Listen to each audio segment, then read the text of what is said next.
Zulu, and Tamara from Grupo Bimbo. So I'm handing over now, firstly, for a welcome and introduction to Sharon Bly, the Director of Health and Sustainability at the Consumer Goods Forum, leading the global initiative of healthier lifestyles, food waste reduction, and net zero emissions. And with over 20 years of experience, she collaborates with major consumer goods companies to drive healthier behaviors and enhance workforce nutrition and well-being. So to you, Sharon, to kick us up today. Thank you.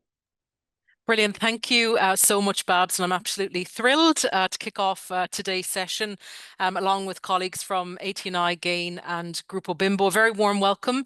If you're listening to us live, we hope this will be an interactive session and get lots of insights out of all of today's experts. If you're listening to this in the future and you do want to connect with us, we will make sure that we have all of our contact details available. So as Babs said, I'm Sharon. I lead health and sustainability at the Consumer Goods Forum.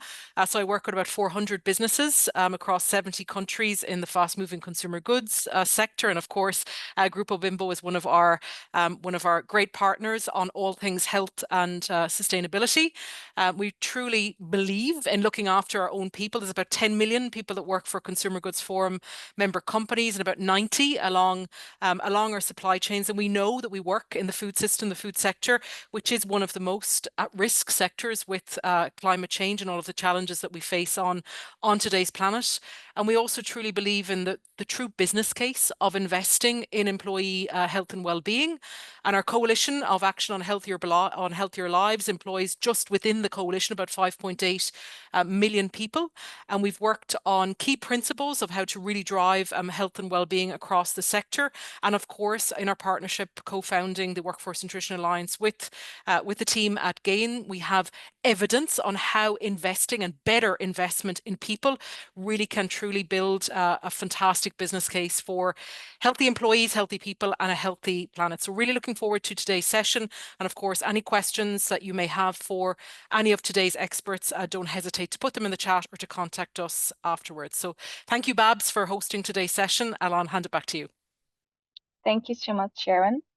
Then I'll hand over to Will, who will walk us through our findings from the workforce nutrition category of our most recent global index from Atni, launched last November.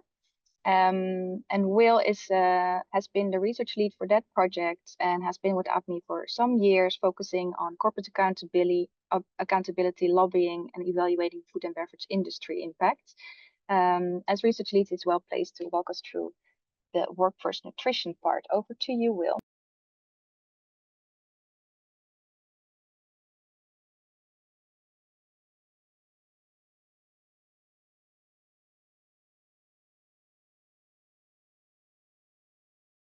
Apologies, sorry. Will, Sorry, I forgot to unmute myself.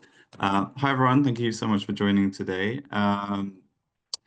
I'll start very briefly for those who may not be familiar with Atni. Just briefly introduce who we are and what we do. So Atni stands for the Access to Nutrition Initiative. We're a non-profit organization based in the Netherlands, but with a global scope. So we are actively challenging the food industry, investors, and policymakers to help shape healthier food systems. And our goal is to transform markets to deliver healthy and sustainable diets for all. So how do we do this? We research and analyze and translate data into actionable insights, driving partnerships and innovations for market transformation so that all people can have access to nutritious and sustainable food. We are fully independent and do not receive any funding from the food and beverage industry in any form. So our donors include development agencies and philanthropic foundations. So the global index, we published this last November. It's the 5th edition and is considered our flagship product. This is an assessment of 30 of the largest global food and beverage companies. And together they represent about 23% of global packaged food sales. The index is a benchmark of their commercial policies, practices, and transparency against the best internationally recognized guidance and standards that we currently have available across a range of key nutrition-related topics, which you can see on the slide here. As you can see, the penultimate topic is workforce nutrition. So we use the results of this index to engage with the companies directly, identifying areas for improvement, sharing best practices, and developing tailored recommendations. The results of the index are also used by a coalition of responsible investors, which currently consists of 87 investor groups representing approximately 18 trillion US dollars in assets under management. And these engage with the listed companies in our index to challenge them to improve on key topics. Finally, we also leverage the results to contribute to the evidence base and to identify where more policy is needed to change markets. So why do we look at workforce nutrition? So as shown on the previous slide, the main emphasis of our index is on the healthiness of companies' products and how these are marketed and presented to consumers. However, we do recognize that, along with authoritative sources like the WHO, that workforce nutrition programs represent a unique channel through which to improve nutrition outcomes for millions of people at scale. Indeed, the total number of individuals employed directly by the 30 companies assessed in the index is around 2 million. Anyone who has read or listened to anything by the Workforce Nutrition Alliance before will recognize the highly profound statistic that 58% of the global population spends at least 1/3 of their adult lives in the workplace. The workplace setting represents a contained environment which can be modified and allows for repeated interaction with a captive audience, meaning that nutrition-related interventions through these settings have immense potential for changing behaviors and sustaining these, and therefore improving nutrition and health outcomes. Moreover, while we acknowledge that workforce nutrition is relevant for companies and organizations across all sectors, we believe that the topic is especially relevant for food and beverage companies. So we believe that a company that has an internal culture which has an emphasis on health and nutrition is more likely to reflect this in their business practices and decisions. In addition, we also recognize that there is a strong business case for investing in workforce nutrition, which has benefits for the companies both in the long term and short run.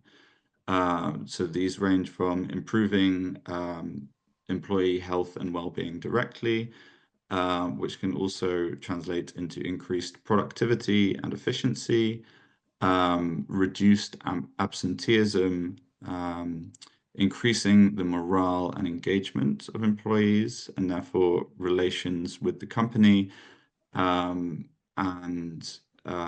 that can also help improve employee retention and reducing staff turnover and attracting the best talent as well. Finally, it also helps to position the company as a responsible business, and for food and beverage companies to sort of lend further weight to their commitments on health and nutrition. So I'll briefly introduce how we assess companies on their workforce nutrition performance in the global index. So to start with, I'll just emphasize that for this iteration of the global index, we changed the methodology quite significantly across the whole index, but including for workforce nutrition. So this was partly to streamline it and make it simpler, not only to reduce the burden for ourselves, but also the companies we engage with, and also those who use our data. We also changed the methodology to reflect what we consider the latest best practice guidance. So since 2021, we've chosen to formally align the methodology with the four pillars set out by the Workforce Nutrition Alliance, as we consider this the best practice guidance we could use. So these are firstly healthy food at work, nutrition education, nutrition focused health checks, and breastfeeding support. And we look at this in terms of the length of maternity and paternity leave offered by companies, as well as specific measures they might have in place to support breastfeeding mothers, such as paid breaks to express breast milk, offering dedicated spaces to do so, and fridges to store breast milk, as well as other flexible working arrangements to help facilitate breastfeeding for breastfeeding mothers. For each of these pillars, especially those first three, a company's score will depend on a variety of things. So firstly, it depends how formalized the program or policy is. Is it clearly intentional and sustained, or does it seem a little bit more ad hoc or in development? Secondly, whether the program has targets and KPIs in place to reflect progress or better encourage progress over time. We also factor in the geographic scope of the intervention. Is it limited to a single market or the home market? Maybe multiple markets, or is it really global in scope? The availability of the intervention to employees.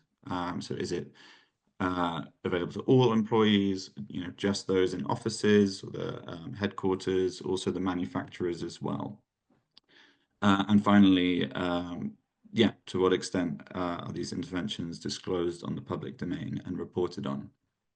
We also have one indicator assessing whether the companies support nutrition, the nutrition of workers beyond their direct employees, for those who might be at risk of experiencing malnutrition in their supply chains. So we assess firstly publicly available data, but also we offer companies the opportunity to share evidence that isn't on the public domain, often confidentially with us as well, to help make these assessments. And we only consider actions that go beyond regulation. So companies that comply with regulation, even if sometimes that's strict or in line with some of our indexes, we kind of assume that they will always comply. And if there is scope to go beyond regulation, we expect those companies to do so. So we particularly see this with lengths of maternity and paternity leave, for example.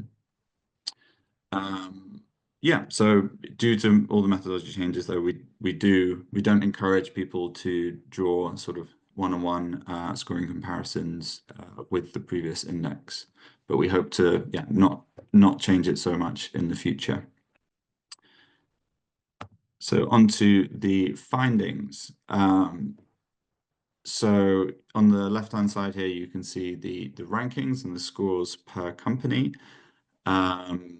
I'll start by explaining, maybe some overall sort of industry level results before looking at the sort of leading front runner group, and then the sort of middle of the pack aspiring group of companies as well. So overall,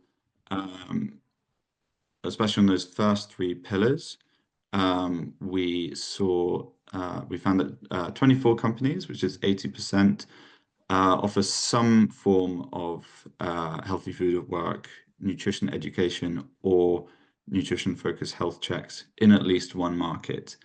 So this is an increase in proportion since 2021, based on a slightly different indicator, but roughly equivalent, where it was only 60% of the companies assessed. Of these 24 companies, 14 have a formal program that includes these workforce nutrition elements. And we found that 14 companies have introduced new or improved practices since 2021. Regarding supporting breastfeeding mothers in the workplace, similarly, we saw an increase in the proportion of companies doing something on this topic, from 72 to 87%. We saw that 12 companies now offer more than 14 weeks of paid maternity leave in at least one market on a voluntary basis, which is the 14 weeks is the minimum recommended by the ILO, International Labour Organization, and 2 companies voluntarily offer 6 months of maternity leave, which is that recommended by the WHO. So here you'll see, I'd like to cover, some of the common features among some of the front runners. Why did they achieve higher scores relative to the rest of the group? So these companies typically had formal programs addressing 3 to 4 of the workforce nutrition pillars and tended to have clear KPIs or targets in place as well. So each program was rolled out either in most or all of their markets in which they have employees, and was available to most or all of their employees, including manufacturers, per market. Some also had tracking systems in place, which also helped them provide evidence for to us to demonstrate that they are applying it comprehensively. And some, for example, PepsiCo are measuring the outcomes of their program as well. So secondly, we have quite a few companies scoring between 1.5 and 3. And it's kind of coincidence that a lot of them are scoring quite similarly, because they're all scoring that way for different reasons. So I've sorted them into 3 groups here. So one tend to have formal programs in place for maybe 2 or 3 of the pillars, but they're not available in all markets or for all employees. Some have formal programs in place that are comprehensively applied, but only for 1 or 2 of the pillars. And some address all of the pillars, but not through formal programs, so in a slightly more ad hoc way. So what are our recommendations? So first, we recommend companies to evaluate what's currently in place in the company. And to do this, we really recommend using the Workforce Nutrition Alliance Self-Assessment Scorecard, because this can help you track the quality of what's in place, which markets and which sites within these markets things are in place, and how many employees are reached. It's also recommended to gather feedback from employees and local teams in these markets to pinpoint missing or weak areas. Secondly, we recommend to scale up what is already in place, especially what's already been found to work well. And here, setting smart targets to do so can really benefit, to ensure that progress is encouraged, in the short and medium term. It's also recommended to use pilot data to refine materials and approaches before rolling out company-wide. We also recommend that companies secure buy-in of their in-market teams to convince them of the benefits of rolling out workforce nutrition programs. Particularly the business case is important here, and also to be available to help them resolve challenges that they may face. It can also be beneficial to develop incentive schemes and systems in place to stimulate continuous improvement at a market level. Finally, we encourage companies to drive accountability and progress by through regularly measuring rollout and developing KPIs to track and drive progress, and ideally seeking to measure outcomes as well, as this can help to build the business case further for sustaining these programs in the long run. And also to publish information about the company's progress in rolling out these schemes, these programs, also because this helps to generate external accountability, for doing so. And finally, the ultimate goal would be to create a global policy which has a set of minimum standards. So this ensures that that all markets and all employees have access to a minimum level of workforce nutrition, including breastfeeding support and maternity and paternity leave, which in-market teams can exceed if they choose to do so. Okay, thanks very much. Thank you so much, Will. Thank you for that overview. And it's great to hear you walking us through what we found in terms of formal policies and what our companies doing and how they report on programs. Of course, in practice, there are many challenges or difficulties maybe in setting up workforce nutrition programs with a global rollout. And so I'm happy to that we're joined today by two representatives from Grupo Bimbo, Mexico's leading multinational baking company, who can tell us a bit more about their workforce nutrition programs. So I'm happy to introduce to you Zuli Corona, who is the Global Nutrition and Scientific Regulatory Affairs Director at Grupo Bimbo, and Tamara Sanchez, the Global Wellness and Safety Supervisor at Grupo Bimbo. So over to you to share some insights with us from your work. Thank you so much. Thank you very much, Babs. And hello, good morning, good afternoon, and good night, wherever you are.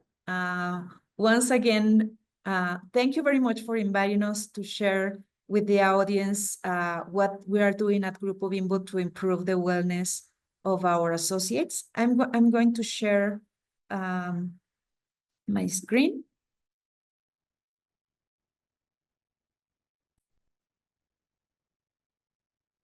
And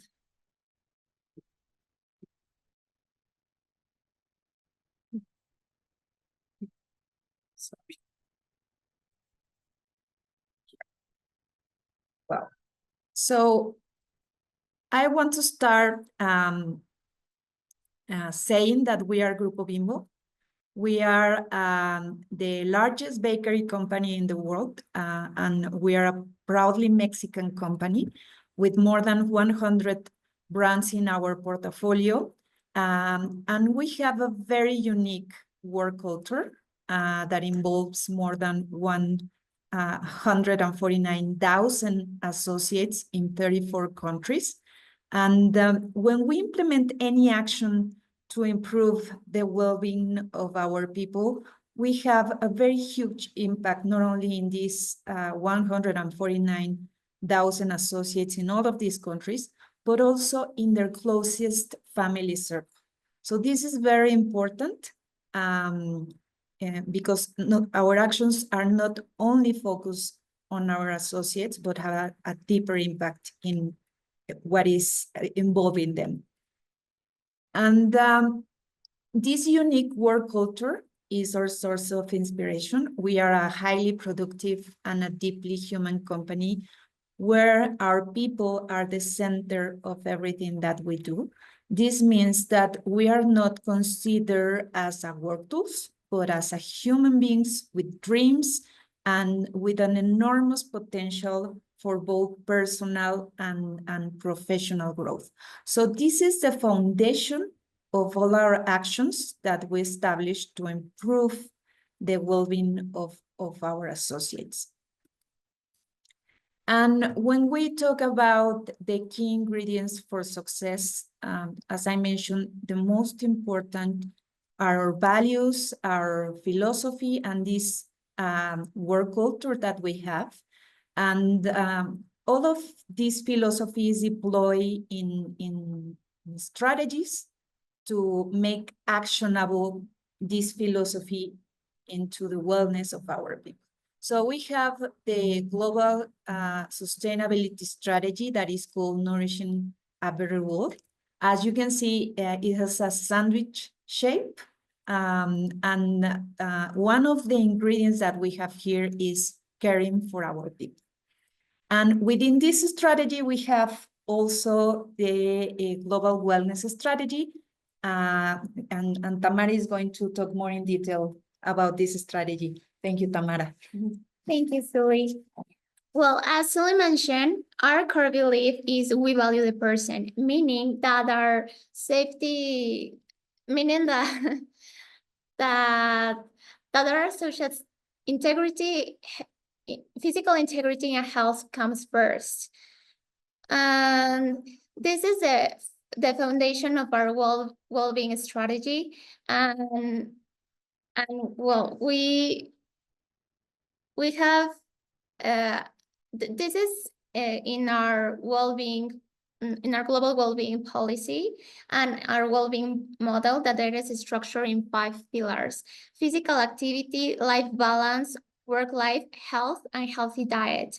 And we bring this to life through 4 operational lines. That is awareness, where we educate associates on health risk and promote healthier lifestyles. Leaderships, where we encourage all our leaders to promote well-being. Education, where we provide knowledge to all the associates to make informed decisions. And projects, where we implement initiatives that remove barriers to healthy living. And also we have 4 key principles. Conviction, we don't force anyone to participate in our programs.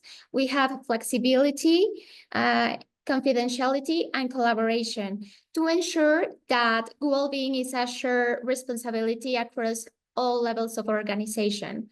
And how do we make it happen? We have our wellness committees, and it plays a key role ensuring that all information and initiatives reaches all workplaces, and the initiatives are executed effectively. To ensure alignment, we hold quarterly committees meetings where we share insights, we share best practices, and also we review key indicators such as how is the participation in the programs, the coverage, and the number of certified healthy canteens.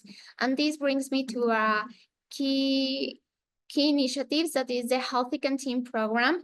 It is a global standard that ensures access to nutritious, high-quality meals through a 40-point checklist.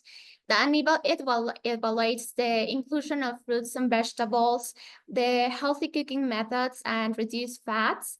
The use of herbs and spices instead of excess salts, and the balanced meals without added sugars. And I also want to make a distinction here, where a canteen, we refer to that when we prepare and serve meals on site, and the food consumption areas, where we provide just a clean space where the associates can bring their own meal and enjoy it in a hygienic facility. And also we have there some refrigerators and just a clean space and microwaves so they can enjoy their own food. Additionally, in this standard, we have that every associate has to have at least 1 nutrition education session per year to reinforce healthy eating habits. And also, I want to talk about our global policy of breastfeeding support. This is another key initiative where we outline the commitment of creating favorable conditions for breastfeeding. And this includes dedicating lactation rooms with essentials, sink, refrigerator, and breastfeeding materials. Also, we celebrate the World Breastfeeding Week in August across all locations, and we provide programs for new mothers such as Baby Bimbo, where we provide training on relevant topics to the mother, and we also give them a kit with essentials. Another way we promote healthy diets is through our healthy diet pillar. And here we have our wellness route that it consists on 9 steps for creating healthier habits. We have the dietary guidelines and educational programs. And also in some places, we have nutritional counseling in person or telephonic. And I'm gonna let Sully explain the next slide. Also, we know that education is a key ingredient when we want to improve or encourage sustainable, healthy habits in our associates. Knowledge is a very powerful tool, but we need to understand how to deliver the information and the messages to our associates. It must be in a very friendly way and lead to action. This is very important. What we want to do is provide this message to encourage small changes at a time. A small walk, use the stairs, to include one new fruit or vegetable in the diet, to drink one more glass of water. It's very important to have these small changes in the behavior to achieve big goals. And inside the company, we have this strategy focused on nutrition education that is called Be Nutrition. Let me tell you that this is not only an internal strategy, it's also an external communication strategy. So we invited you to look for our Be Nutrition social networks and join them to see with your eyes what we do in terms of educational nutrition. But this strategy is implemented as well inside the company with very friendly materials for our associates to promote small changes in their daily lives. We have an internal website, and we have here about 12,000 followers. Here we share with our associates different materials to improve their diets, to improve their physical activity, to increase their knowledge on nutrition. We have newsletters with more sophisticated information for those that wants to read more in detail. We have posters in the workplaces because we know that not all our associates have access to a computer. So we post information on workplaces in the healthy canteens to help them to build better diets. And also we have attractive videos. We invite our associates to participate in these videos to promote better health lifestyles. So we have this program. We were very close in the strategy of wellness to deliver these messages to our people.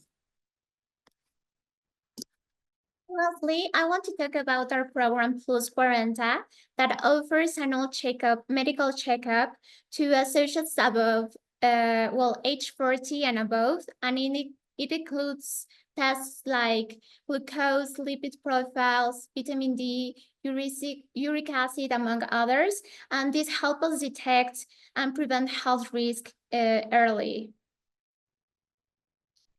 And well, what have we learned? That implementing a workforce nutrition strategy has been a continuous learning process. And the one takeaway is that one-size-fits-all approach doesn't work. Each region has their unique nutritional and cultural context, and we have to respect them. And what are the challenges?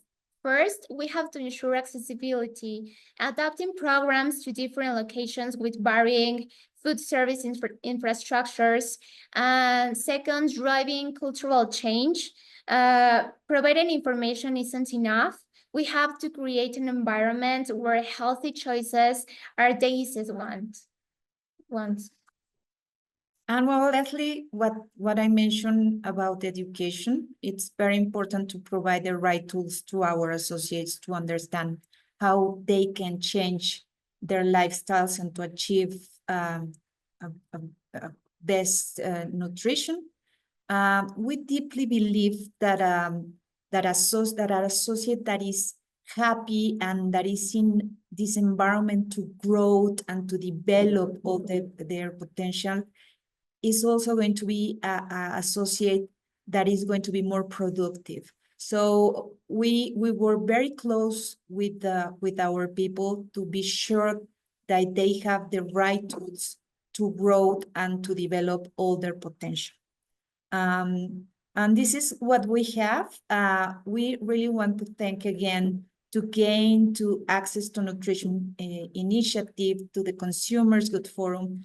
You are also a source of inspiration of what we do. A lot of the insight that we get from you are very valuable in building a better strategy focused on improving the wellness of our associates. So thank you very much for inviting us to share this message to the audience. Thank you very much. Thank you so much. Thank you so much for the comprehensive overview and also sharing a bit more on the challenges these programs can have. And I think some of maybe the questions in the chat, we're starting to answer those, but I would like to open up the floor now to a wider discussion. Also welcome the participants to share any questions you might have in the chat or Q&A. And I would also like to invite all speakers again to answer any questions we have. And we will also be joined by Barbel Weiligman, from the global lead from the Workforce Nutrition at the Global Alliance for Improved Nutrition. So to kick off the discussion, and we already have some questions coming in, I would like to maybe ask Sharon first to respond to the question in the chat or in the Q&A around costing components of key nutrition interventions. The Consumer Goods Forum has worked on a series of case studies and also worked on principles. And one of the principles you've set is also around economic opportunity. So can you talk a bit to that, please, Sharon? Yeah, sure. And it's a great question. So of course, as I kind of mentioned at the start, the business case to everyone here in this ecosystem, we believe in it, we're passionate about it, but you do need to drive the business case all through the leadership in an organization. And so what we did, obviously, with GAIN, working on the evidence why those 4 areas have the best impact and why we could help drive organizations working from healthy food at work to supporting breastfeeding mothers to get the best impact. We also worked with the McKinsey Health Institute, where there was a whole 2 years of research that was conducted on the best investment and the return on investment for companies investing in employee health and well-being. There was a really interesting report, I'll put a link to it in the chat, that was just published in January, that really looked at it's moving really employee health from people who are surviving, really moving them to optimal health. And what we found that it's not necessarily asking companies or the sector to invest more, but it's better investment. And looking at the kind of the return on investment, the incremental value that you get on investing in employee health and well-being, and being able to target the populations that are at the most risk, the return is very evident and the figures speak for themselves. And I'll put it in the chat, it gives really, really interesting information that we've helped use when we're speaking with companies and driving the business case on where to invest, how to reach the populations that are the most at risk, and really investing the money across where you can get the best impact across your program. So the numbers tell the story, and they're there, and they back up everything that like Bimbo has shared today. Great, thank you, Sharon. That's helpful and good to see the link indeed. Another question that was posted similarly is maybe more linked to challenges or a specific context. The question is around what kind of participation rates are seen in the programs, and do they differ across programs or type of work sites for example, manufacturing versus office settings. And I was wondering, maybe Will, you can talk a bit to that, because we try to assess this also in our global index to see how companies are reaching what type of employees, how companies are reporting, and indeed also showing differences in that way. Yeah, it really depended on the company. But it was probably the most common way that we saw that companies were measuring their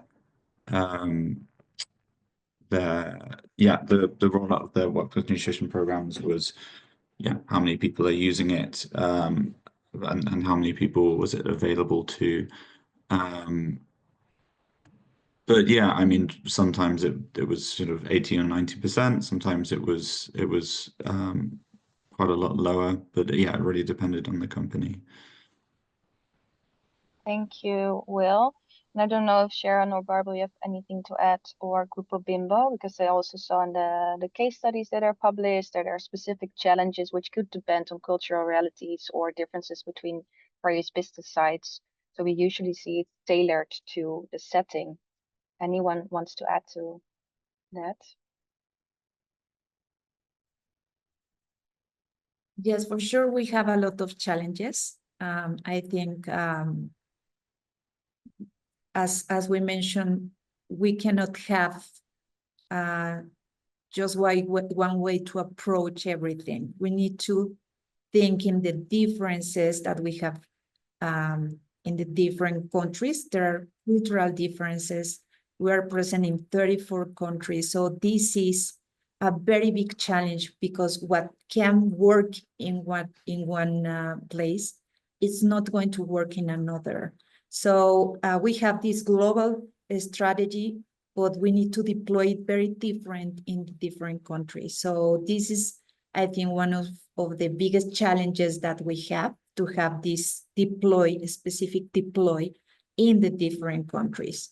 But as I mentioned, we have this culture that helps us a lot, because the people are very involved and have this will to improve and to align with all the messages that we provide them. So of course, this is not the end of the road for us. We need to continue working, but we believe that we are in the right track. And That's Babs, very positive.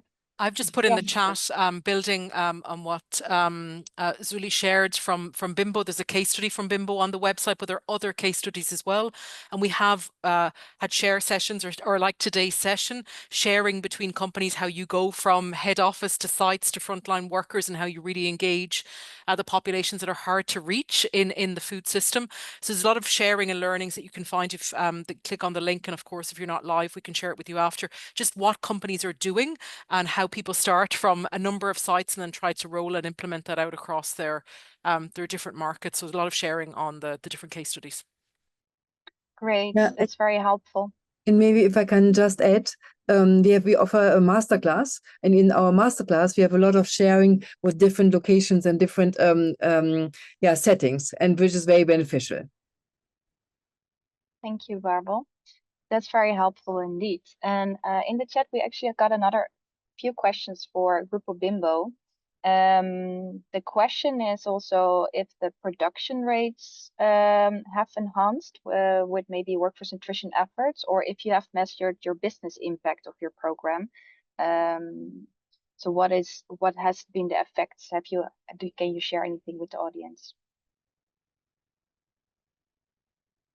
We don't measure exactly the impact, but as we mentioned, when we work on the well-being of the people, they are more productive. If they're healthy, they're going to attend their activities, and they are going to develop all their potential.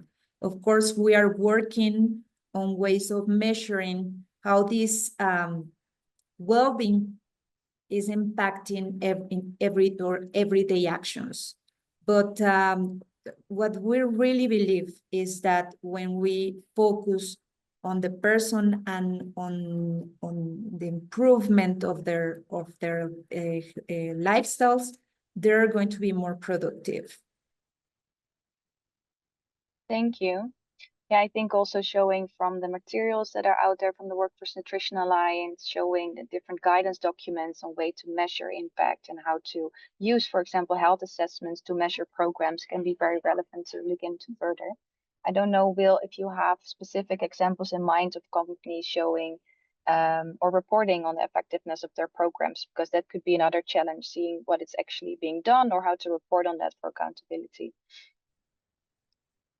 Yeah, didn't see much. The closest thing to it was one company, PepsiCo, that measures the outcomes, the health outcomes, you know, for on aggregate for their employees. I'm not sure if they publicly report on it as well, but they have been measuring that. But I'm not sure if any companies in our assessment have calculated the return on investment. Maybe I can come in here. So we measured the business case for workforce nutrition, and the document is already shared in the chat.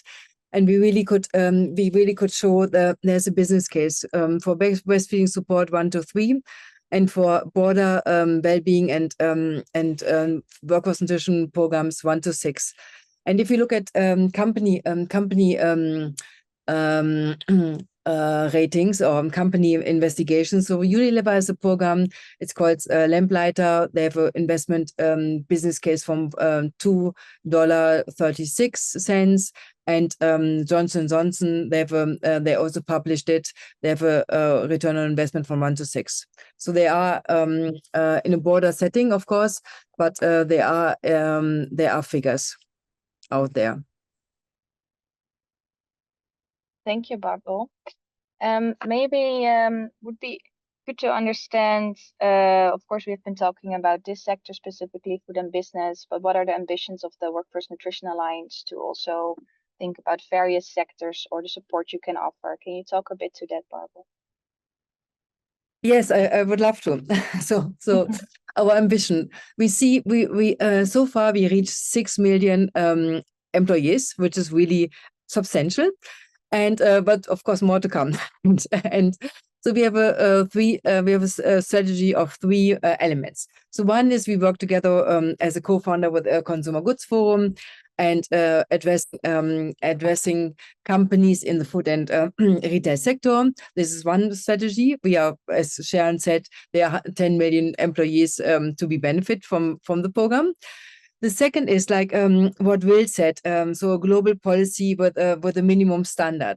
So we are right now in collaboration with ILO to see if workforce nutrition fits into the occupational safety and health policies. Because what we heard from companies that workforce nutrition could also be fitting very nicely into occupational safety and health, and then it has a special place in the company. And we are now working on it. We published also a paper already. We looked into what is how nutrition is integrated in occupational safety and health guidance. So that is our next big endeavor to work towards a global policy with a minimum standard. And lastly, like Grupo Bimbo is a front runner in integrating healthy diets into their wellness initiative. We see a lot of wellness initiatives are coming up into the for companies to present, and in many of them, healthy diets are not integrated. But Grupo Bimbo did it, and we would like to encourage well-being initiatives all over globally to pay attention to healthy diets. That are the 3 steps we are going for, together with the Consumer Goods Forum as a Workforce Nutrition Alliance. Thank you. And maybe while we're on the topic of vision and future ambition, Grupo Bimbo, could you maybe share a bit what your ideas are for further scaling up of possibly your workforce nutrition efforts, or where you want to focus on next?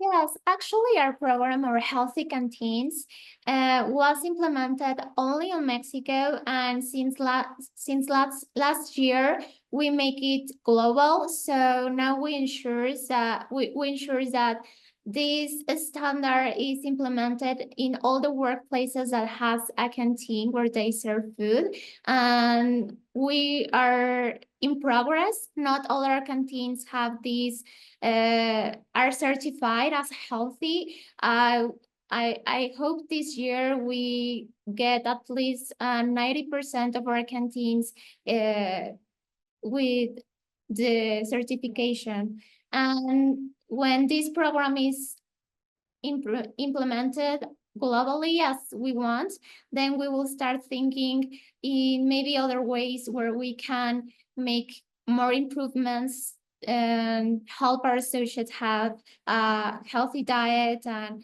keep working towards their well-being.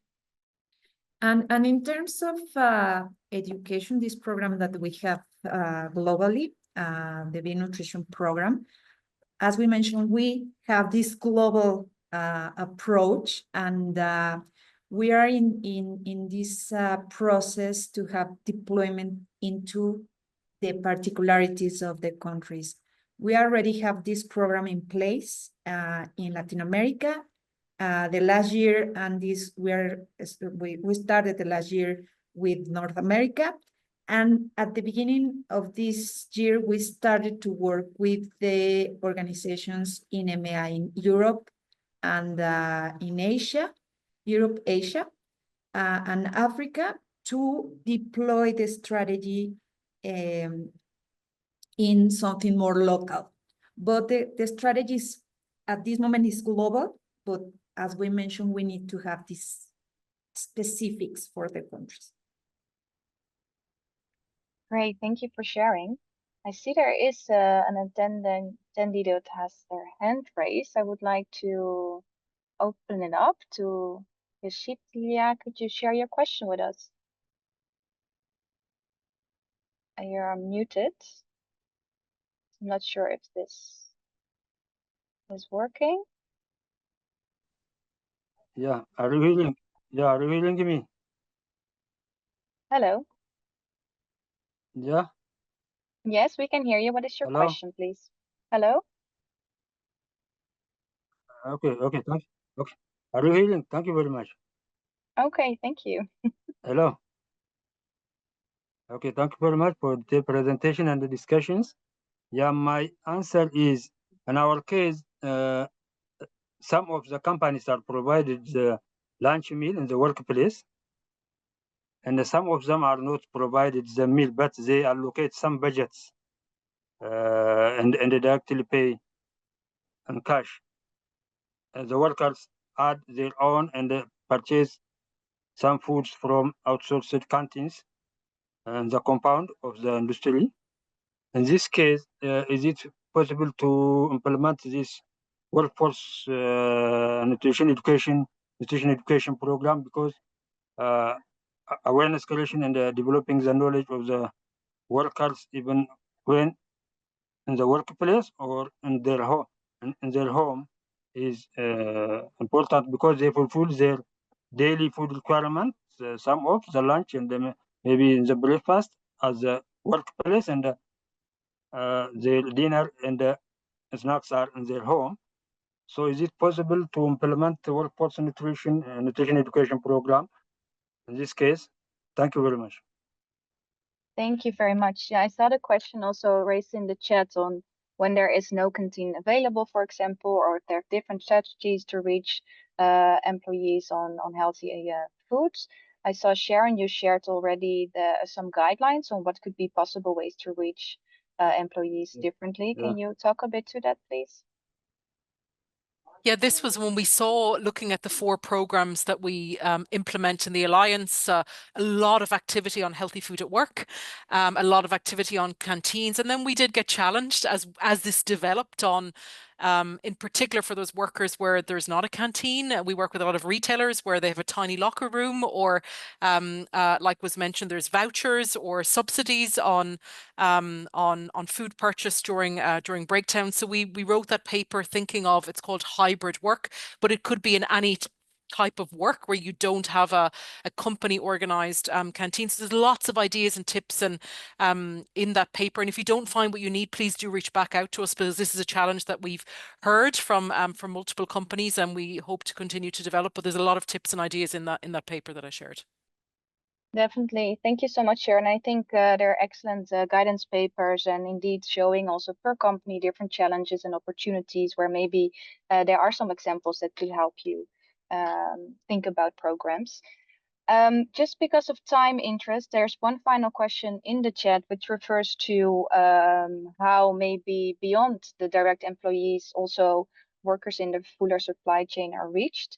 This is also one of the topics that Atni is asking about or looking into, and actually Will wrote an paper about it, which I shared already in the chat. So please have a look and let us know if you have further questions. But just because we're almost at time, I just wanted to give the floor to Barbel to have a few closing remarks for the group. Yes. Thank you so much for participating.